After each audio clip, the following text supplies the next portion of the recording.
Tonight, on Would I Lie to You, she's a sporting great.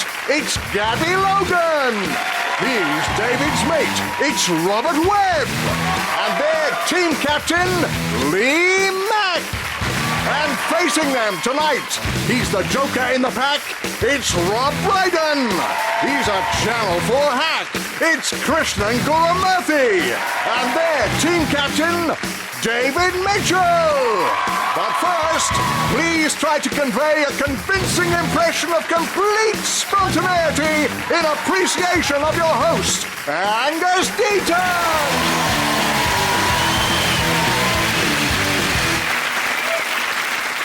Good evening and welcome to Would I Lie to You? A question to which the answer is, of course I would. This is the BBC. If you look up the definition of lie online, it says it's a type of deception in the form of an untruthful statement, which is pretty rich coming from Wikipedia. And estimates say that everyone lies on average twice a day, so I guess there must be a fair few people out there who aren't lying at all for Gordon Brown to be able to fit in all of his. Which brings us not a moment too soon to round one, the domestically titled Home Truths, in which our panellists take it in turns to read out a statement from a card in front of them. That card may contain a familiar truth or a scurrilous lie that we've made up on their behalf, and they're now reading for the first time, in which case they have about 2 nanoseconds to come up with a convincing story, so no pressure. Commiserations then to Gabby, who is first up. Thank you, Angus. I have stolen sweets from Madonna's dressing room. Right. Well, I think the key is the context there. Why were you in the Madonna complex, moving from room to room in search of sugar? It was actually her dressing room at a concert venue. Could you be specific, or were you taken there blindfolded? It was at a venue in London where she was performing. Could you be even more specific than the city? The Brixton Academy. Right. Why were you around the backstage? Did you have it was the Brixton Academy? Accidentally, I found myself in the VIP party that was apparently right next to Madonna's dressing room. So I was walking out and looked in and saw this dressing room and just wandered in because I was intrigued. What were the sweets? The sweets were, you know those long red licoricey things with sugar that are quite sour, actually, when you they get the back of your mouth. I find this very hard to believe that the door wasn't manned by... I'm disappointed that you don't find it hard to believe that I would steal.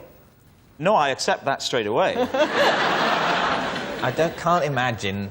I mean, even if she asked for sweets, I don't think she'd ask for that sort of red licoricey string. David, your verdict. You're the team captain. You have to come to a decision here. I think we're moving towards lie, aren't we? Yeah. Lie. Yeah. Okay, Lie. you're saying it's a Lie. filthy lie. Liar. Gabby, truth or lie? It is indeed the truth.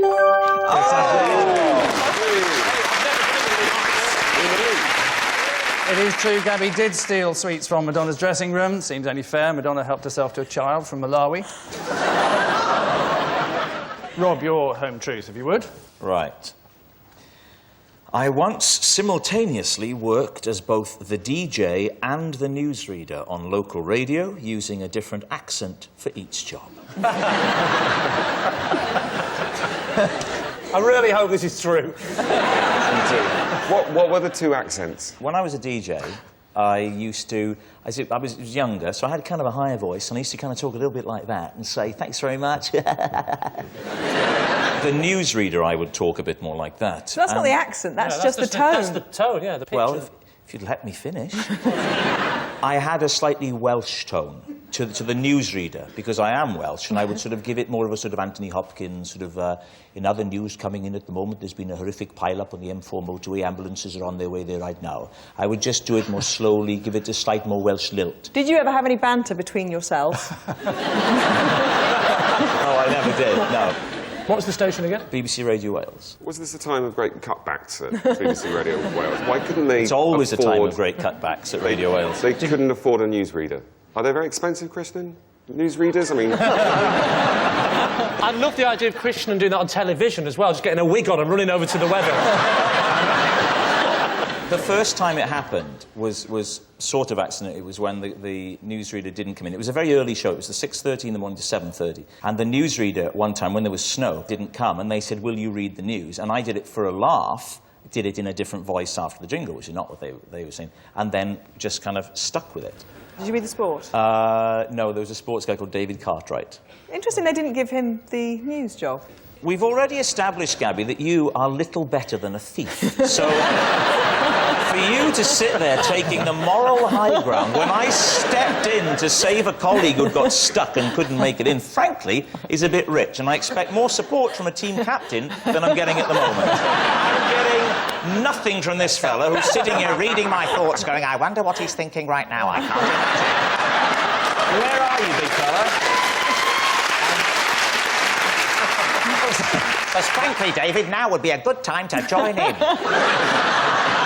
I know it's harder and harder to get impressions on the television, but this isn't the place. I'm totally behind you. I would just like to publicly say how plausible I think everything that you've said is.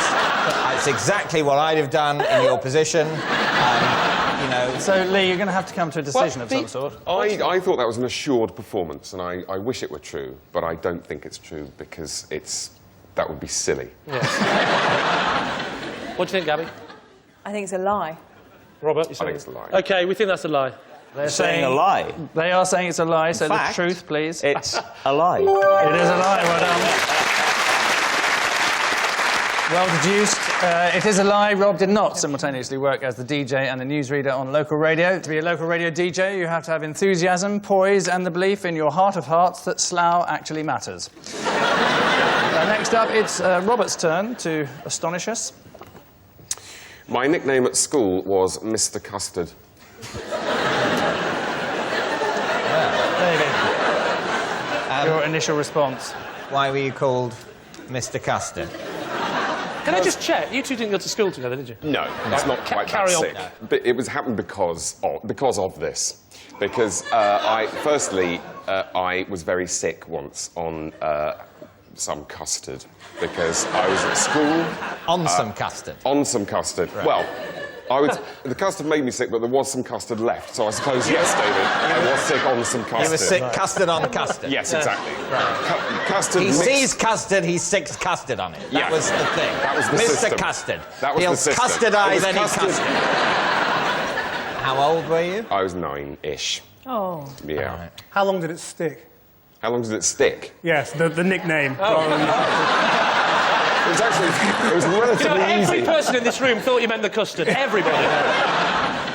For a couple of years, and then I changed school, luckily. So, and then I cleverly didn't tell the new people. I sort of feel that people say children can be very cruel. Mm. And actually, wouldn't they focus more on the whole pukey, vomity element rather than the custom call you Mr. Sick or Mr. Puke, Mr. But if he was as charming at school as he is now, then I think they would focus on the custard. That's why I'm now coming around to believing his story. I'm both moved and delighted.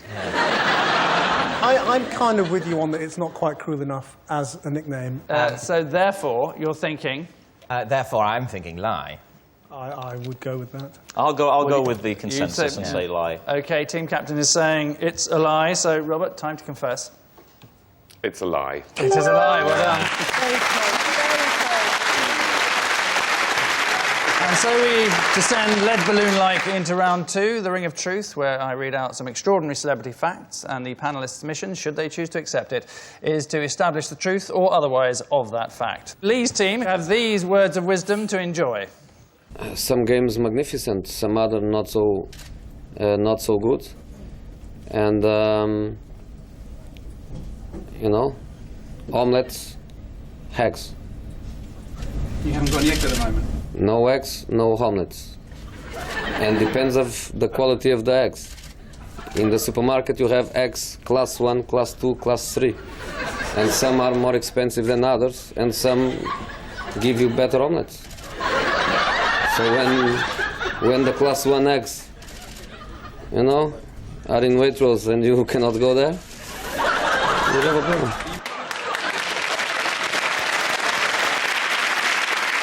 I like it that, you know, he's launched fearlessly into this extended egg metaphor in a second language. And he's a football manager, not the most chatty, eloquent guys usually most of the time. And he's kind of doing it, and then towards the end he starts to slightly smile, and it's kind of, you know, sometimes I even amaze myself. This is great. And then you get the sound of those slightly arse-licky sports journalists starting to chuckling along, going, oh, Jose's off on one again. Oh, I love it when he goes off on one. Oh, he's brilliant. What a character. What a boring twat.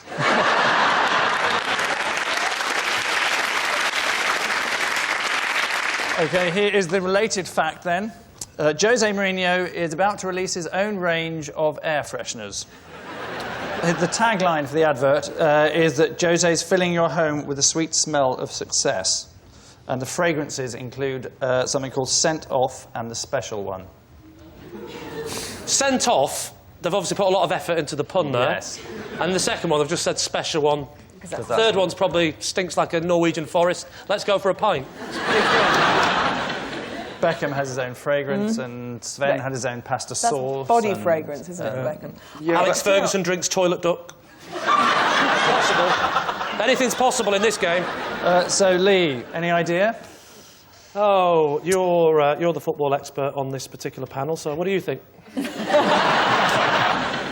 What do you think, Gabby? Yeah, I don't think it's true. I just think it's too random. I mean, air fresheners. No. OK, I'm saying it's a lie. They're saying it's not true, and it is, in fact, a lie. Whee! Right, well done. Yes, Jose Mourinho is not about to release his own range of air freshener. He was thinking about it, but Roman Abramovich had just bought the world's supply of air. Jose introduced a club dietitian and nutritionist at Chelsea, although Ashley Cole still likes to get stuck into a half-time orange, or Cheryl Tweedy, as she's known. And now for David's team, with a question about this somewhat surprising agony aunt, with the emphasis very much on agony. If you've got no ambition and you don't want to do anything, you might as well just go and lay in a ditch. Be expecting to go from where you are now, which is on the sofa, to halfway up the ladder. No, I don't. And you can't, you've got to begin on the first rung. But I'd rather be on the first rung of a ladder that I want to climb than halfway up a ladder I don't. OK, which is this ladder you want to climb? I don't know. Tie me up in knots now. I really ain't got a Scooby-Doo what you're talking about now. How do I start one ladder or the bottom of another? Yeah, what do you want to do? I don't know. Bottom of a ladder that I So what ladder do you want to be on? But you don't know what ladder you want to be on. Exactly. Until you've tried different ladders, how do you know what ladder you want to Your be job's a on? bloody window cleaner.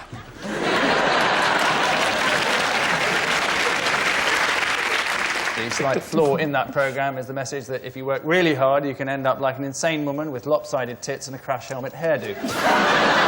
Here is your related fact. Anne Widdecombe relaxes by listening to an LP of lion and tiger noises from the jungle. Is that true, David's team? Well, I mean, definitely the possibility exists. I would sort of like to say, in defence of Anne Widdecombe, that the thing that's bad about her is all of her horrible views, not the fact that she's ugly. You know, is that the best thing we can say about this woman who's sort of voted against gay rights and horribly wanted to get into power and make us do horrible things? This evil person. And the only thing we can find to say about her is she doesn't look great. You know, it is a bit like insulting Hitler because you don't like his moustache length, isn't it? Right. Or his hairdo. Or his hairdo, exactly. Which David didn't want to mention the hairdo of it, did he? I mean, I don't want to help your team, but the key words you want to be looking out for those is the LP bit. I mean, there's something about the idea of being on an LP and going... She would have a grammar. I think that makes...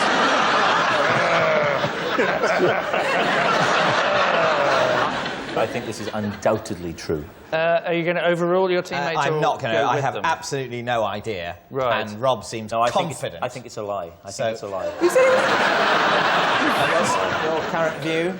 I'm going towards a lie because I think the lion and the tiger bit is the thing that sort of... Right. If it was Wales, whale music or... OK, Wait, I think it's true. You think it's true? I'm going to go with what you think now. OK, it's a yes. It's a yes. It's a yes. Say no. Say no. Say no. I would say lie. He says no. He says lie. You say... It's no lie. It's true.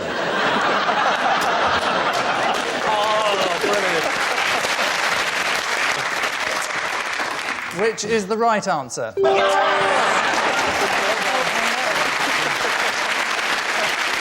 Anne Widdecombe does relax by listening to an LP of lion and tiger noises from the jungle. They drown out the growls her stomach makes when she hasn't eaten for 10 minutes.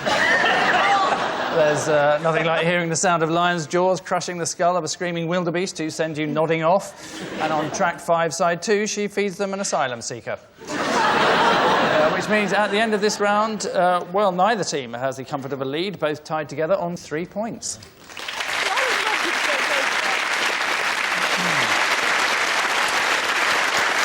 Our next round is the inadequately titled This Is My. Lee's team will each claim to have a connection with tonight's mystery guest, but only one of them will be telling the truth. It's then up to David's team to spot the saint amongst the sinners. So please welcome this week's special guest person, Viva.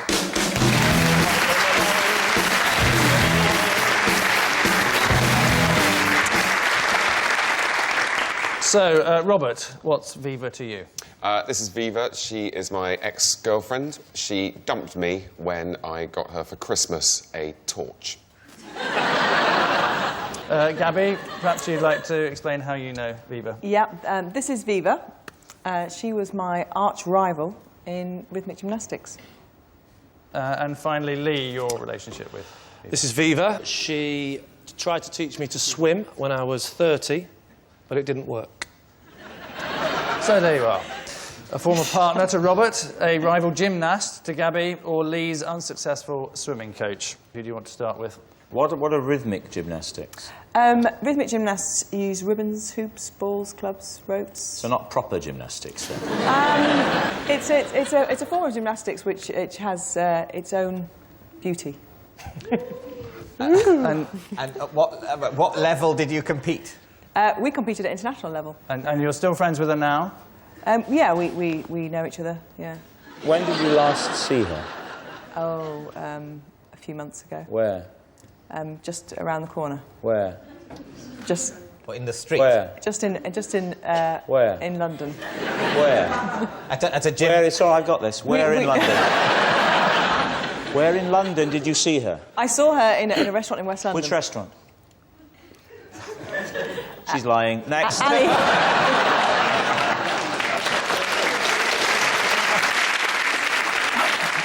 Are you the same age then? Viva's actually about a year older than me. Yeah.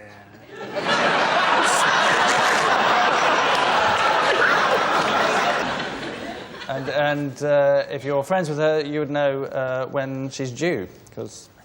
Is she pregnant? Because I didn't like to say. I thought you just let yourself go. So you can't swim, Lee? Well, I couldn't swim when I was 30.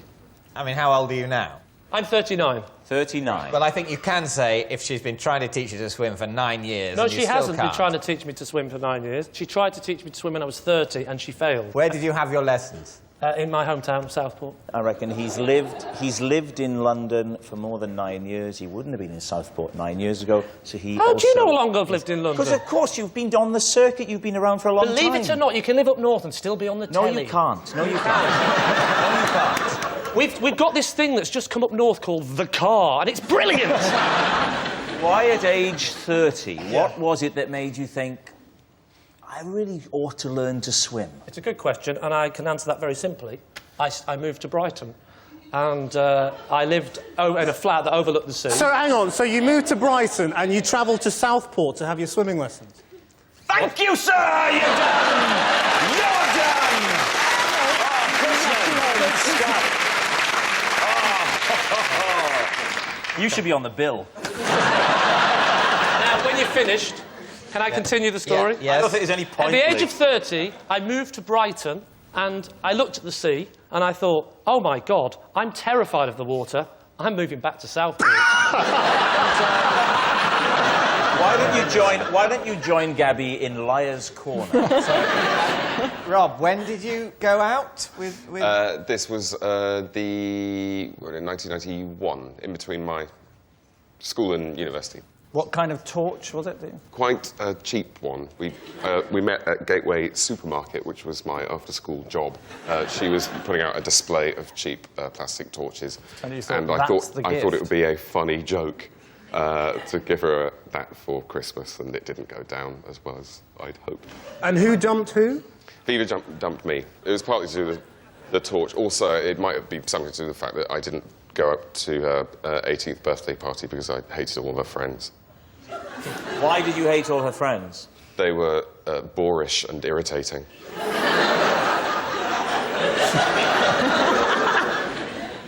What did you learn from the relationship? What did you take away? To try and form relationships with people that are based on more than just sex and drinking. You say you learnt that message in 1991? Well, I tried to. The differ. OK.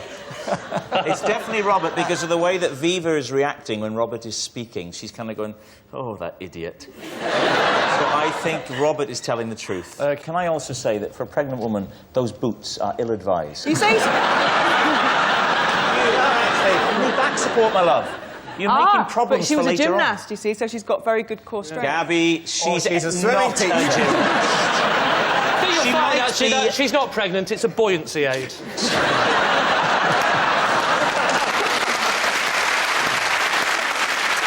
OK, David's team, we need an answer. So is this person an erstwhile girlfriend from Robert's past, Gabby's gymnastic opponent, or Lee's swimming teacher? I think Roberts is telling the truth because when he said that her friends were really boorish, he looked really quite nervous about it. He did, yes. OK, I think we're going to say Rob's telling the truth. It's Robert. Viva, perhaps you'd like to reveal who you really are. I was Gabby's rival in the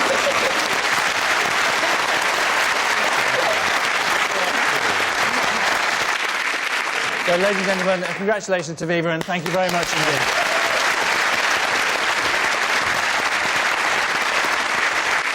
So, at the end of that round, it's David's team who are showing all the fighting spirit of the French, caving in as they have 4-3.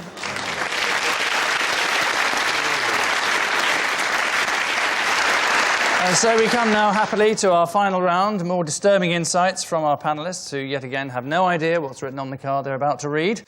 Lee's team are trailing, so now would be the perfect time to start doing less badly, beginning with David.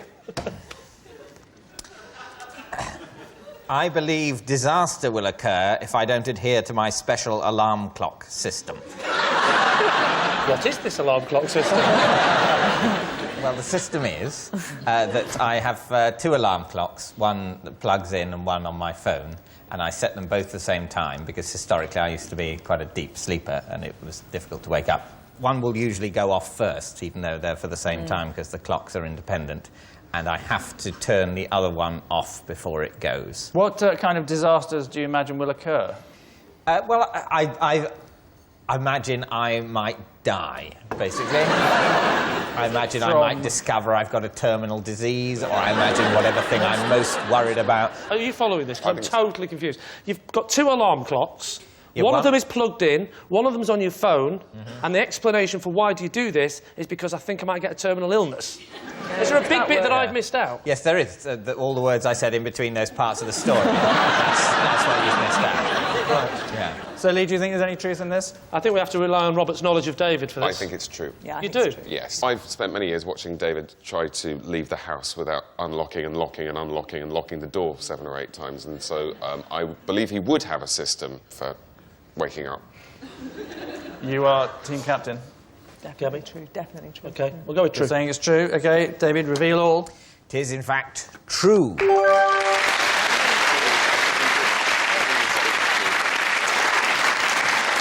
Yes, David does believe that if he doesn't adhere to his special alarm clock system, some kind of disaster will occur, like someone finding out he's got a special alarm clock system. And a lot of sportsmen are superstitious too. Tim Henman, for example, had a lucky towel that he believed made him win tennis matches. He left it in a hotel room in 1993. Next, Krishnan. I check for monsters before I go to bed because I'm afraid of the dark. How can that possibly be true? You read the news. Yeah, but there's lights on when he reads the news. Has this gone on a long, long time? Well, since I was very young. Does this happen every night? Every night before you go to bed, you check for monsters? It depends on whether I'm alone. Well, it's probably slightly embarrassing if you're not alone to check for monsters. Possibly. I'm a journalist. I travel. I'm on my own quite a lot. So talk us roughly through. You're in a hotel somewhere away from your wife. It's dark. That much we can pick. I'm in a hotel room. I'm on my own, Yeah. as I generally would be in a hotel room, and I would check in the wardrobe. in the ensuite bathroom. Right. Because you never know what's in the shower. Yeah, I think you'd be pretty sure it's a pubic hair on the wall. The hotels I stay at, anyway. It's a certainty. Lee, what are you veering towards? Are we saying not true? I really don't think Unanimous? it's Lie. Yeah. Unanimous, it's a lie. OK, they're saying it's a lie. Krishnan, tell us the truth. It's 100% true. It is absolutely true.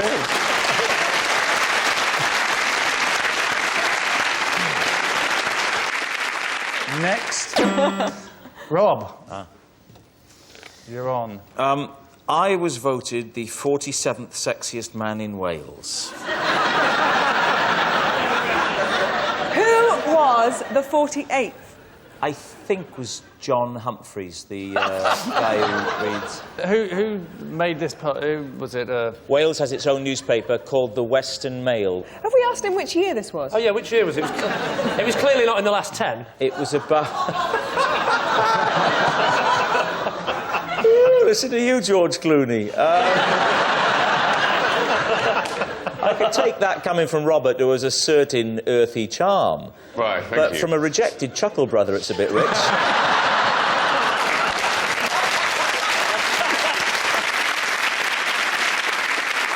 So, are you team captain? What are you saying? OK, we think that's a lie. Yeah. OK, they're saying it's a lie.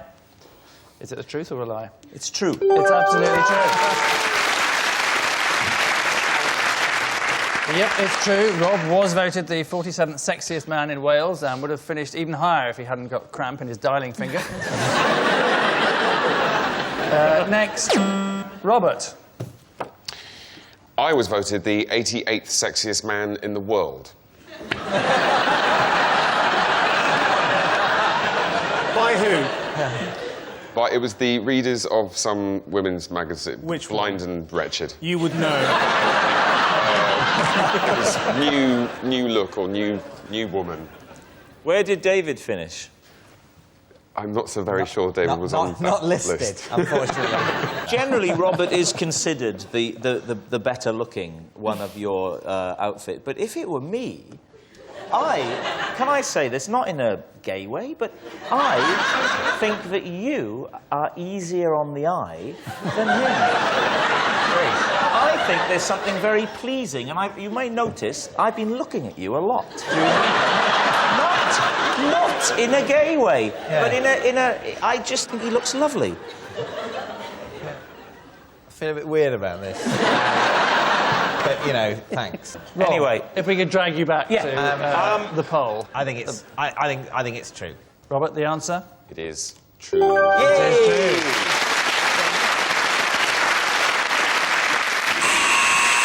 Which hyperactive buzzing sound means that at the end of tonight's contest, it's David's team who've lied their way to victory, having thrashed Lee's team 7-6.